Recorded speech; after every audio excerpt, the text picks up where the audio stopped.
The Galactic Consortium had not experienced a surprise in 800 years. Every shipment arrived on schedule. Every meeting started at the exact second it was planned. Every meal was served at precisely calculated intervals. Order was not just a preference. It was a religion to S.O. When the human diplomatic vessel arrived 3 days early, Ambassador Drithon felt something he had not felt since childhood. Confusion that he stood in the docking bay, his insectoid body rigid with disapproval. His compound eyes watched the human ship settle into place. It was an ugly vessel, asymmetrical. One side had been painted with colorful images that served no practical purpose. "They are early," his assistant Krelvor said. "This violates 17 protocols." "I am aware," Drithon replied. The airlock opened. 5 humans walked out. They moved wrong. Their steps had no rhythm. They looked around with wide eyes, pointing at things, whispering to each other, smiling for no reason. The leader was a tall woman with dark skin and silver hair. She walked directly to Drithon and extended her hand.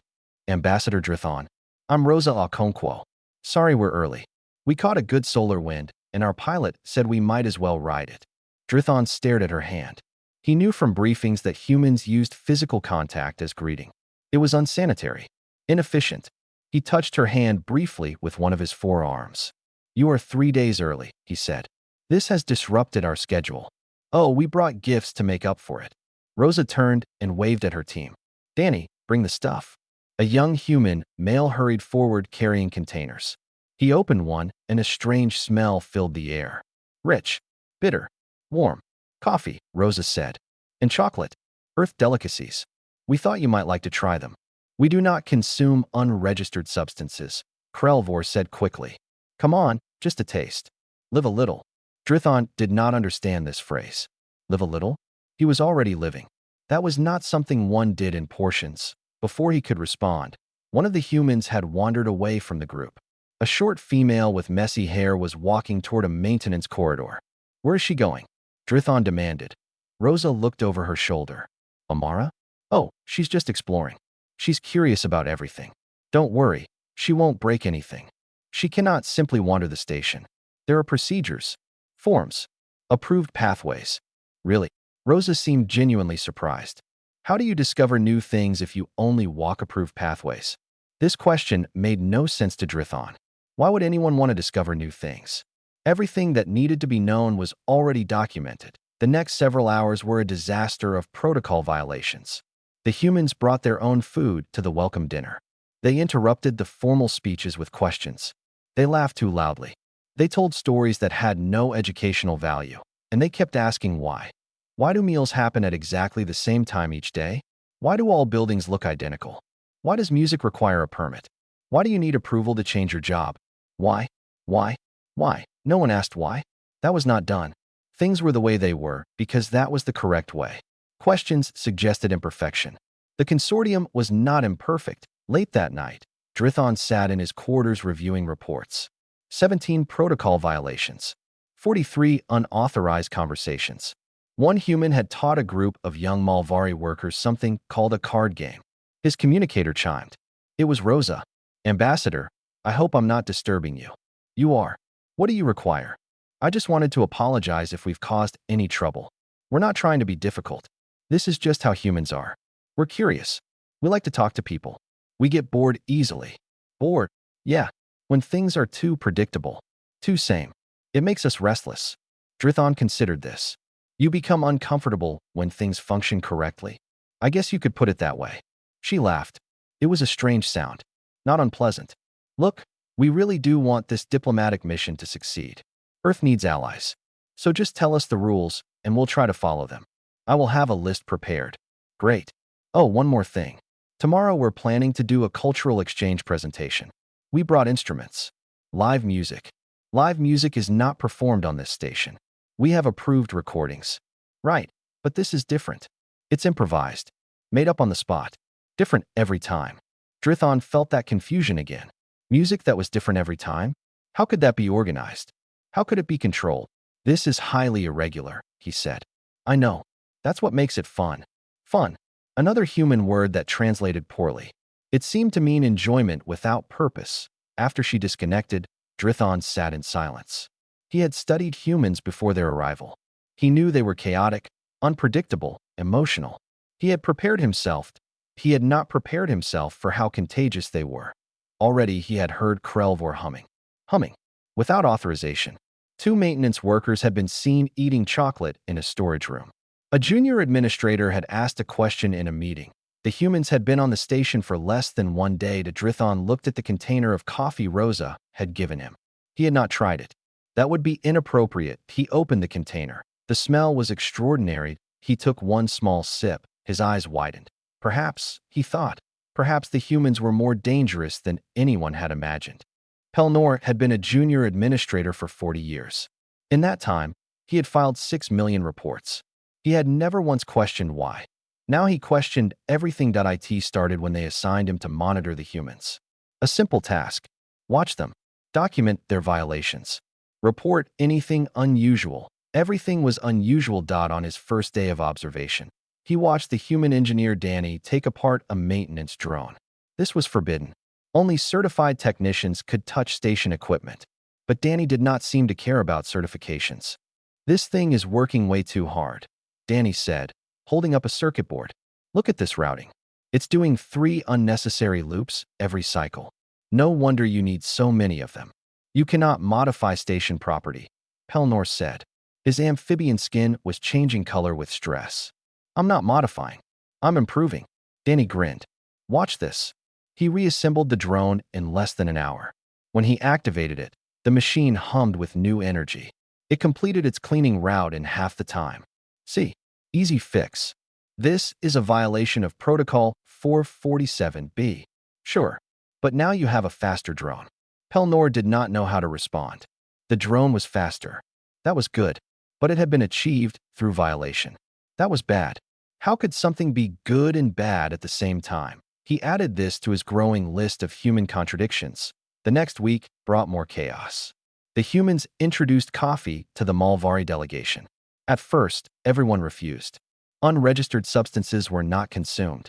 But Rosa Okonkwo was persistent. She offered samples at every meeting. She brewed fresh batches and let the smell fill the corridors. One by one. The Malvari felled. Drithon was the first. Then his assistant Krelvor. Then the entire diplomatic staff. Within days, they were consuming 3 cups each per shift. Productivity fluctuated wildly. High energy followed by strange crashes followed by desperate need for more coffee. "You have created an addiction," Pelnor said to Rosa. "I prefer to call it enthusiasm," she replied. The concert happened on day 10. The humans had been requesting permission to perform live music. Every request was denied. Live performance was unpredictable. It could not be quality controlled. It might contain unapproved emotional content. Rosa stopped asking for permission. She set up in the main plaza during the evening rest period. Her team brought instruments. Strange wooden boxes with strings.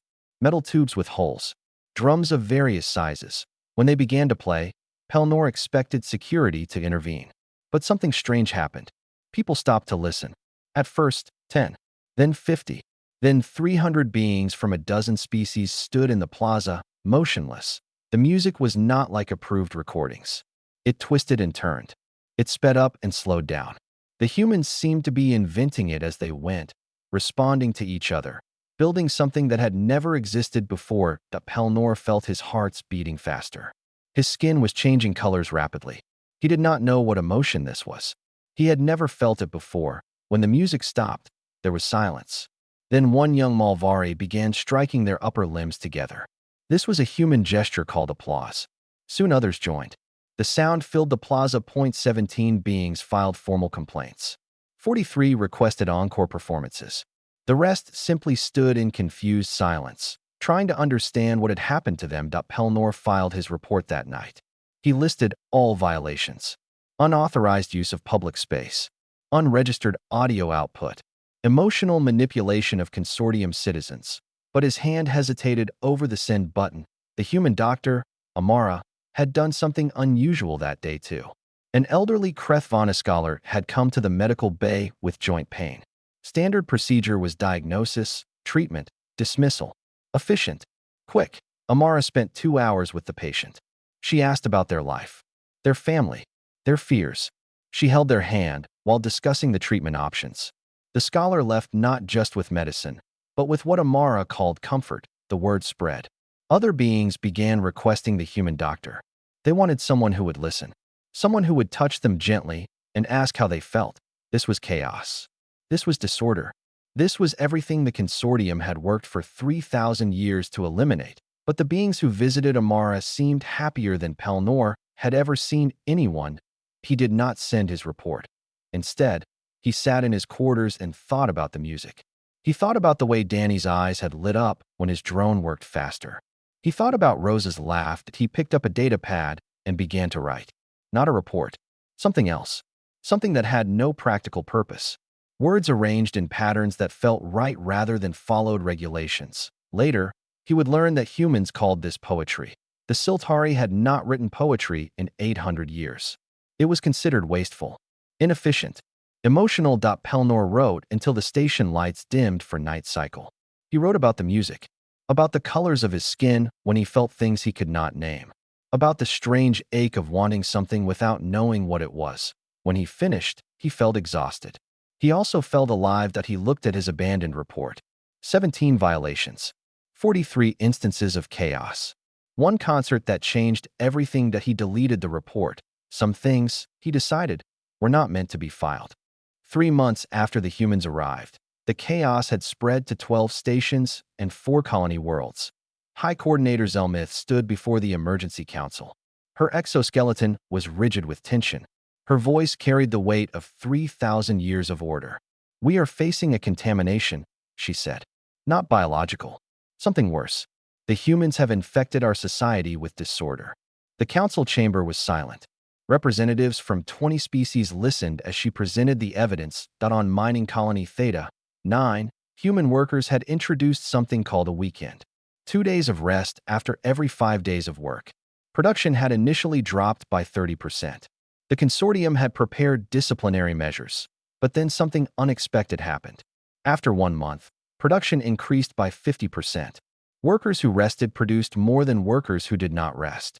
This made no mathematical sense. Yet the numbers did not lie. On Research Station Primus 7, human scientists had started something called brainstorming. Instead of following approved research protocols, they gathered in groups and shouted ideas at each other. They laughed. They argued. They drew pictures on walls. Their innovation output tripled. Worst of all, young aliens were changing. On a dozen worlds, adolescents were wearing what they called human fashion. Bright colors, mismatched patterns, clothing that served no function except to express personality. They were asking questions, challenging elders, refusing to accept because I said so as an answer. "This is a cultural invasion," Zelmith continued. "The humans bring their chaos wrapped in gifts. Coffee, music, friendship.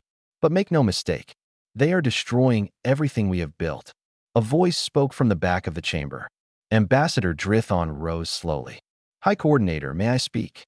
Zelmith's mandibles clicked with annoyance. Drithon had been spending too much time with the humans. His reports had become irregular.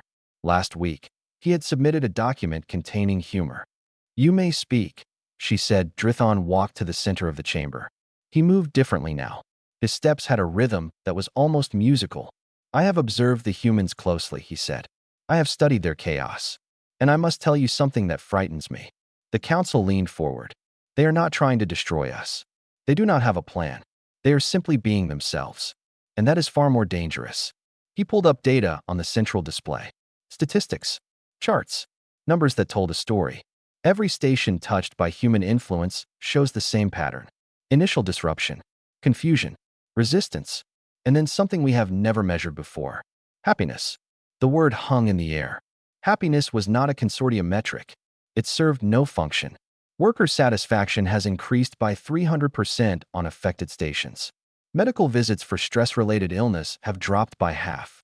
Interpersonal conflicts have decreased. Beings are talking to each other, not about work, about their lives. "This is irrelevant," Zelmith said. "Efficiency is what matters." "Is it?" Drithon looked at her directly. This was almost rude. He did not seem to care. 3,000 years ago, we built this consortium to prevent chaos, to stop the wars, to create order. We succeeded. But I wonder now, did we stop living in order to stop dying? Murmurs spread through the chamber. This was dangerous talk. Zelmith raised a hand for silence. The ambassador has been compromised. His judgment is no longer reliable. I move to remove him from the human delegation. Seconded, said the Vornak representative. Before you vote, Drithon said, I want to share one more piece of data.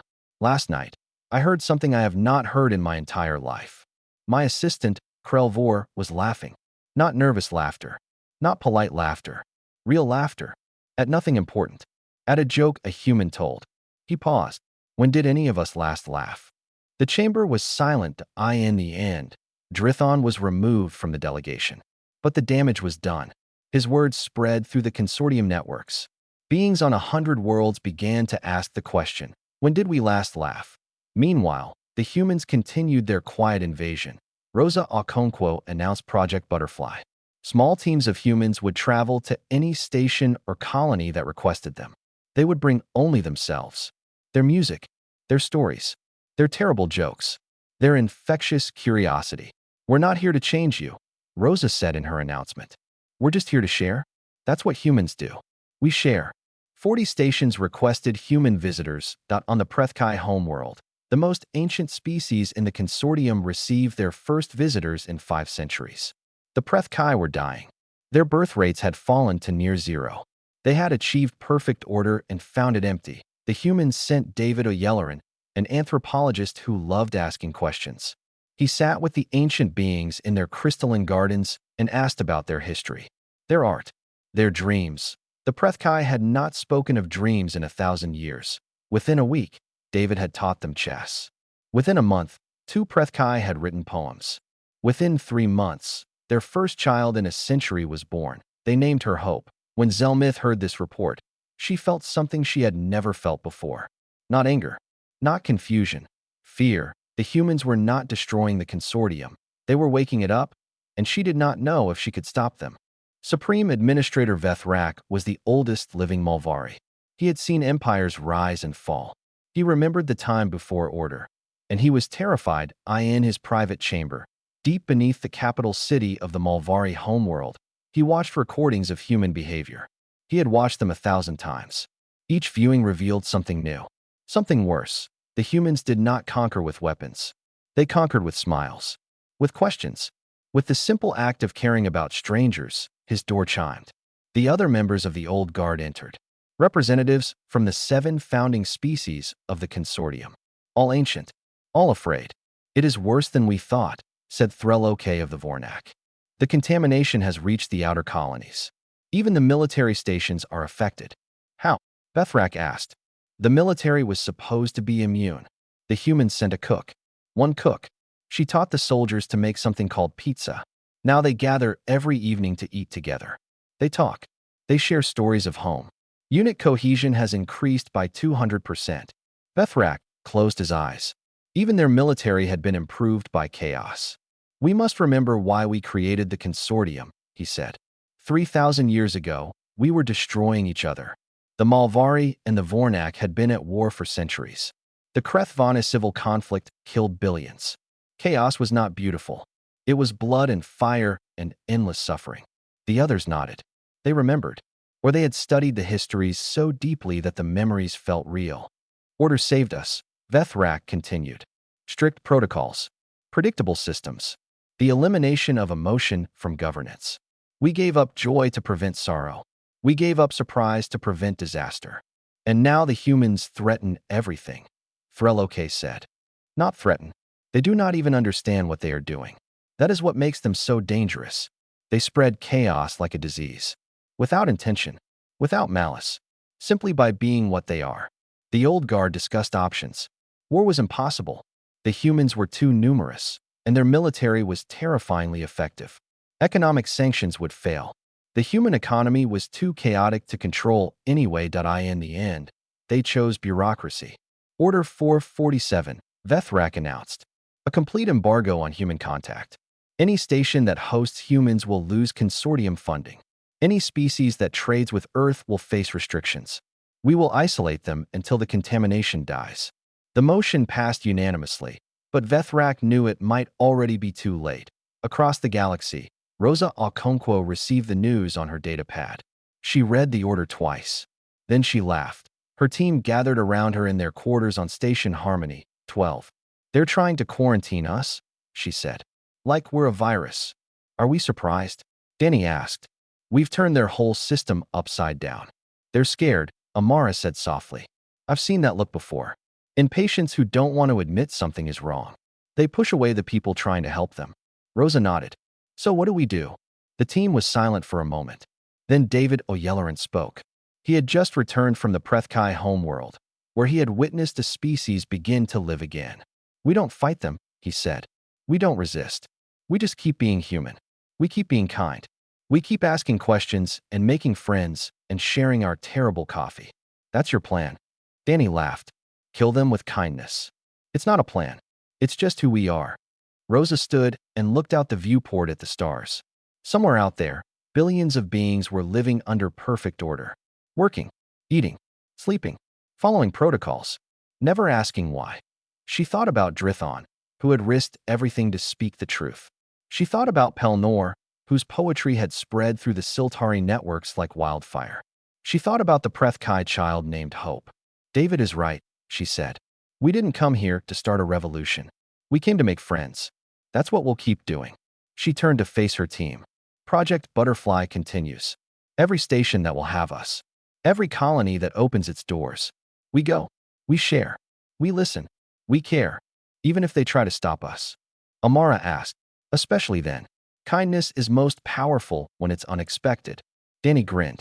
I've already got requests from 30 stations for maintenance consultations. They want to know how I fixed those drones.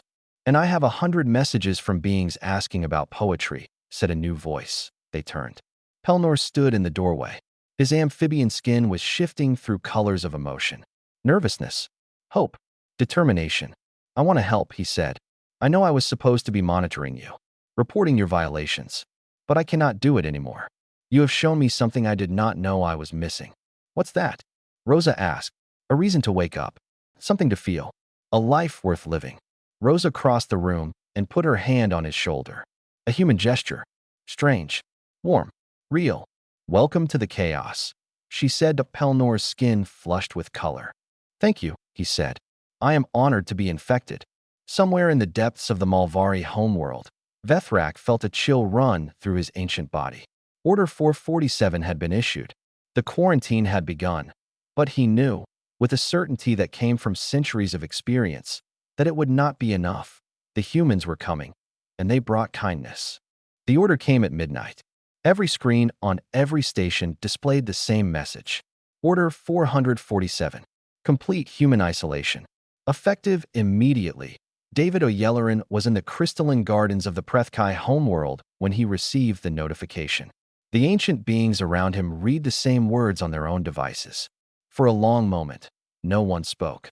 Then the eldest Prethkai, a being called Wisdom of Ages, made a sound David had never heard before. It was laughter. Rusty, unpracticed, but unmistakable. They fear you, Wisdom of Ages said. After all these millennia, the consortium finally fears something. They want me to leave, David said. I have to respect their laws. You will do no such thing. The ancient being rose to full height. You are our guest. The Prethkai do not abandon guests. Across the galaxy, similar scenes played out. On Station Harmony, 12, security forces arrived to escort the human delegation to their ship. They found 300 beings blocking the corridor. Malvari, Siltari, Krethvani, young and old, standing together. Move aside. The security commander ordered. N01 moved. Drithon stepped forward. He had been stripped of his ambassador title. He no longer held any official position. But when he spoke, everyone listened. These humans are my friends, he said. I will not allow you to remove them. This is a direct order from the Consortium Council. Then the Consortium Council is wrong. The words echoed through the corridor. Wrong. No one spoke that word about the council. No one questioned the order. Until now, the standoff lasted 3 hours. More beings joined the crowd. Maintenance workers, scientists, children, all standing between the security forces and the humans. Finally, the commander received new orders. Stand down. The council would address this situation through proper channels. But proper channels were breaking down everywhere. The Siltari government, inspired by Pelnor's poetry, formally requested asylum for any humans who wished to stay in their territory. The Krethvani Academic Council published an open letter condemning Order 447. 12 station governors announced they would not enforce the embargo. The consortium was fracturing. High Coordinator Zelmith called an emergency session. The council chamber was chaos. Representatives shouted over each other. Alliances that had stood for centuries crumbled in minutes. "This is exactly what I warned about," Zelmith said. "The humans have divided us. They have brought their chaos into our most sacred institutions."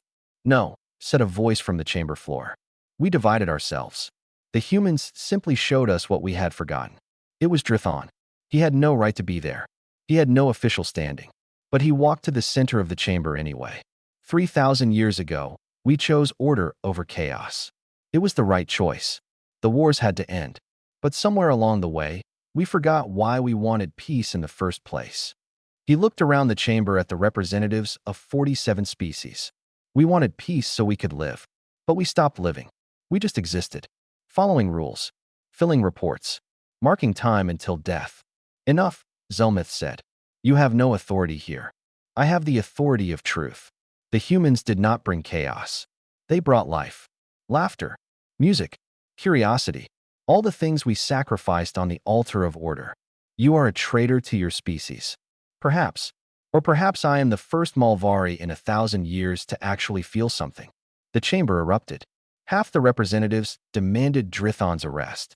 The other half demanded he be heard. The division was clear. Old against young. Fear against hope. Order against life. Then came the news that changed everything. A message from the Prethkai homeworld. The most ancient species. The founders of the consortium. The beings who had spoken in council chambers for 10,000 years before going silent. They were sending a representative. For the first time in 5 centuries, a Prethkai would address the consortium. The chamber fell silent. "They're coming because of the humans," someone whispered. "They're coming to support the order." But Drithon knew better. He had seen the reports from David. He knew about the child named Hope. He knew the Prethkai had been dying of perfect order, and now they were waking up. Rosa Okonkwo stood at the viewport of Station Harmony, 12, watching ships gather in the distance. The consortium fleet, ready for whatever came next. "Civil war," Danny said beside her. "That's what they're afraid of. That's why they built all this order in the first place." "Maybe," Rosa said. "Or maybe that's just what they told themselves." She thought about all the beings she had met, all the questions they had never asked, all the music they had never heard, all the joy they had never felt. "I want to address the council," she said. "They'll never allow it." "They might. If I can convince them I have something worth saying." She turned from the viewport and began composing her request. Somewhere out there, billions of beings waited to learn if the chaos would destroy them or save them. Rosa had no idea which it would be, but she knew one thing for certain. She would not give up. That was not what humans did. The Grand Assembly Hall held 10,000 beings. Every seat was filled. Every species was represented. And every eye was fixed on the small human woman walking to the center of the floor. Rosa Okonkwo had never felt so alone, or so determined. She reached the speaking platform and looked up at the assembled representatives. Some washed with curiosity, some with hostility, some with hope. "I know you're afraid of us," she began. "And I understand why." The hall was silent. 3,000 years ago, chaos nearly destroyed you. Wars that killed billions. Hatred that consumed worlds. You built the consortium to stop the madness. And it worked. Order brought peace. Protocols brought stability. You saved yourselves. She paused. But you also lost something. You lost the ability to feel, to wonder, to ask why. You traded joy for safety. And after 3,000 years, you forgot there was ever a difference. High Coordinator Zelmith rose to speak. "This is human propaganda. They seek to weaken us." "No," Rosa said. "We seek to help you live. That's all we've ever wanted." She turned slowly, addressing the entire chamber. "We didn't come here with a plan. We didn't scheme to overthrow your order. We just arrived and started being human. We shared our coffee because sharing makes us happy. We played music because silence makes us sad. We asked questions because curiosity is how we understand the universe." "You caused disruption," Zelmith said. "You violated protocols." "Yes. And every station we touched became happier, more productive, more alive. Is that destruction? Or is it healing? A murmur ran through the chamber. Rosa pressed on. You didn't need order. You needed balance. Rules are good. Structure is good. But not when they crush the spirit. Not when they turn living beings into machines. She looked directly at Supreme Administrator Vethrak. The ancient Malvari had not spoken. His eyes betrayed nothing. You remember the old wars, Rosa said to him. You remember the chaos that nearly ended everything. I respect that memory. I respect your fear. But I ask you to consider something. She stepped closer. What if the old wars happened not because of too much feeling, but because of too little? What if beings who knew how to laugh together would never kill each other? What if music and poetry and friendship are not threats to peace, but the foundation of it? Vethrak remained silent.